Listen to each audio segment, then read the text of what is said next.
एक नई शुरुआत कर रहे हैं जनता की सेवा में, क्या कहेंगे आज? बस अभी आज समझो काम करने के लिए भाई पहला दिन है, कलम है पूछ लो। तो शुरू हो जाएंगे। हमारा पूरा पैनल जीत के आया है, हम दोनों बहनें और हमारे दोनों भाई जम के काम करेंगे वार्ड में और दिखाएंगे भारतीय जनता पार्टी की ताकद क्या होती है। प्रदीप भाई, पुन्हा तुम्ही महापालिकेत जाताय, काय म्हणणं आहे? नाही खरंच मागच्या अनुभवाचा पुन्हा या नवीन वर्तमानामध्ये पण फायदा होईल, कारण मागे मी 5 वर्ष नगरसेवक होतो आणि त्या कामाची शिदोरी म्हणून लोकांनी आम्हाला मतदान केलं बहुमताने, आणि आमच्या आमदार स्नेहाताई दुबे यांच्या विचाराने, यांच्या विचाराच्या कार्याने, देवेंद्र फडणवीस साहेब असून दे किंवा माझे मार्गदर्शक प्रवीण भाऊ दरेकर असून दे, यांच्या विचारांनी प्रेरित होऊन मी भारतीय जनता पक्षामधून उभा राहिलो. पण राहताना लोकांनी ज्या बहुमताने मला निवडून दिलं आहे, मी खरंच आज आनंदी आहे.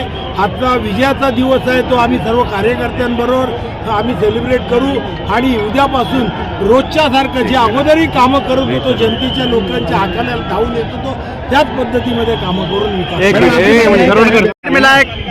क्या कहना चाहते हो? आपको आगे प्रचार प्रसार में ही प्रचार का यानी जीत घोषित कर दिया था, आपको याद होगा। जी हाँ, आपने किया था, हम बहुत खुश हैं।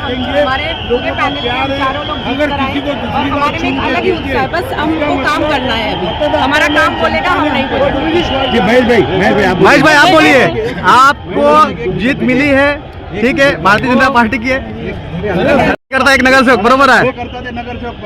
खूप आनंद होतोय. माझ्या पॅनल मधले तीनही माझा सहकारी आणि मी स्वतः निवडून आलोय, त्याच्यामुळे खूप आनंद होतोय. आणि जनतेने जी आम्हाला संधी दिली आहे सेवा करण्याची, ते यापुढे पुढची 5 वर्ष आम्ही इमानी इतबार वार्ड क्रमांक 23च्या तसेच आजूबाजूच्या वार्डच्या देखील जनतेची सेवा करू.